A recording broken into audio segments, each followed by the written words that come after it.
नमस्कार, मी श्वेता अंकले. तरुण भारतच्या न्यूज बुलेटिनमध्ये आपल्या सर्वांचे स्वागत. आता पाहूया ठळक घडामोडी. मुलींसाठी साक्षरतेचा मार्ग प्रकाशमान करणाऱ्या क्रांतिज्योती सावित्रीबाई फुले यांची आज 194वी जयंतीनिमित्त आज शुक्रवारी दलित संघटनांच्या वतीने मोठ्या उत्साहात साजरी करण्यात आली.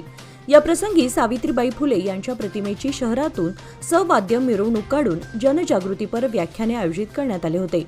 पालकमंत्री सतीश जारकिहोळी यांनी सावित्रीबाई फुले यांना अभिवादन केले.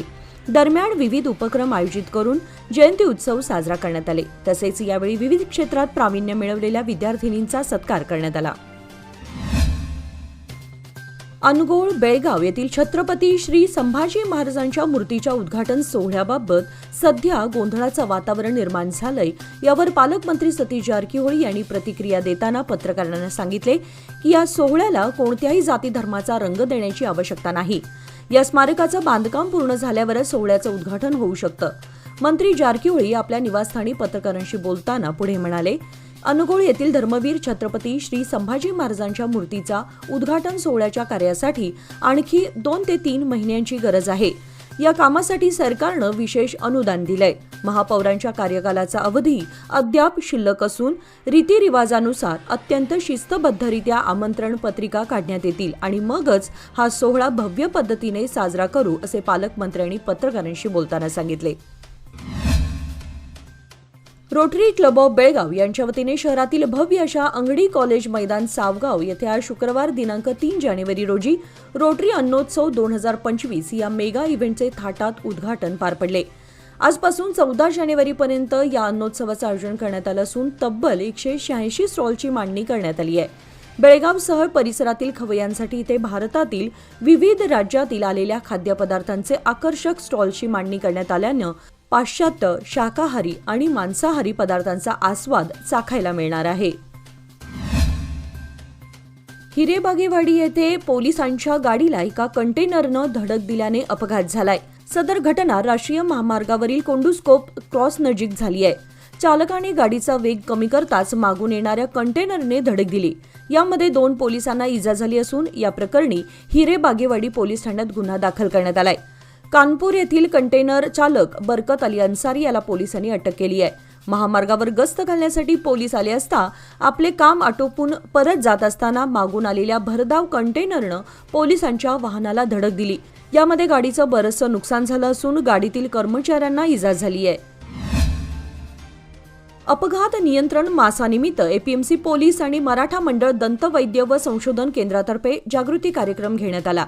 यावेळी एपीएमसी पोलिसांनी मार्गदर्शन केले.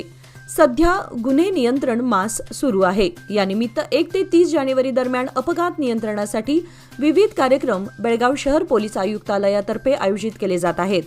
जागृती फेरी, फलक व विविध शैक्षणिक संस्थांतर्फे जागृती कार्यक्रम आयोजिले जात आहेत.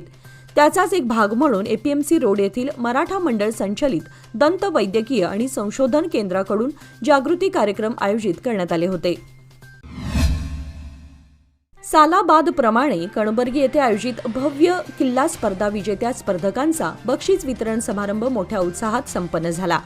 यावेळी विजेत्या स्पर्धकांना छत्रपती महाराजांची मूर्ती बक्षीस दाखल देण्यात आली. या स्पर्धेत तब्बल 25हून अधिक जणांनी आपली नावे नोंदवली होती.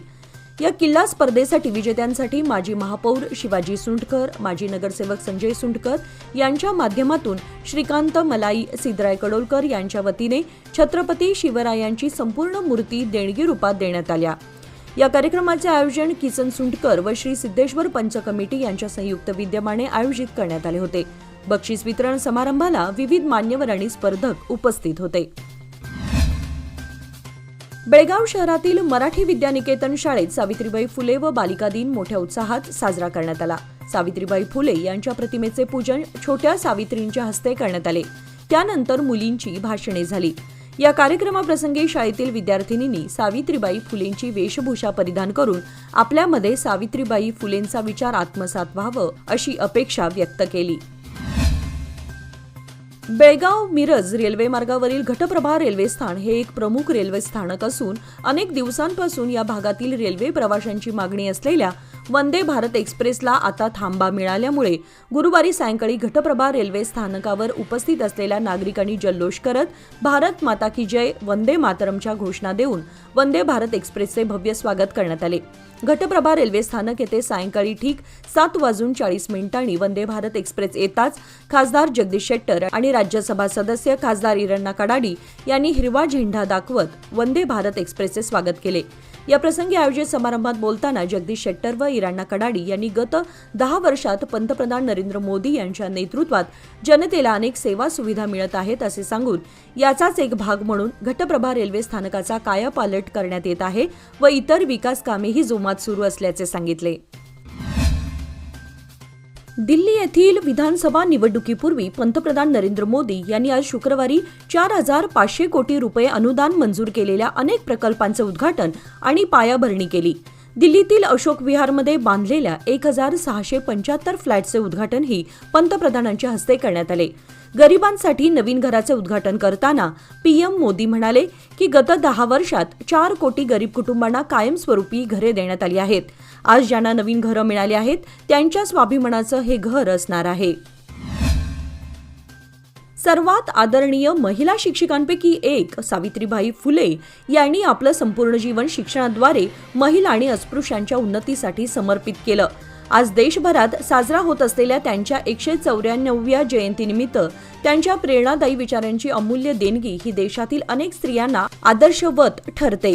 त्यांनी आपले विचार महिलांसमोर मांडताना नेहमी असे सांगत की शिक्षणामुळे स्वर्गाचे दरवाजे उघडे होतात, स्वतःला ओळखण्याची संधी मिळते, स्वाभिमानाने जगण्यासाठी शिक्षण घ्या, शिक्षण हाच माणसाचा खरा दागिना आहे। कुणी आपल्याला कमकुवत समजत असेल तर शिक्षणामुळे ते दूर होऊ शकतं। लग्नाआधी आपल्या मुलीला शिक्षित करा जेणेकरून ती चांगल्या आणि वाईटाचा फरक सहज ओळखू शकेल। स्त्रियांनी फक्त घर आणि शेतात काम करायचं नसतं, त्या पुरुषांपेक्षा चांगलं काम करू शकतात। देशात स्त्री साक्षरतेचा प्रचंड अभाव आहे कारण इथल्या स्त्रियांना कधीच मुक्त होऊ दिलं गेलं नाही। तुम्ही जितके जास्त शिक्षित तितके जास्त आपल्याला अज्ञानाची भीती वाटणार नाही। ज्ञान हा अज्ञानाचा अंधार दूर करणारा दिवा असतो। अशा त्यांच्या या प्रेरणादायी विचारांनी स्त्री शिक्षणाला प्रेरणा मिळाली होती।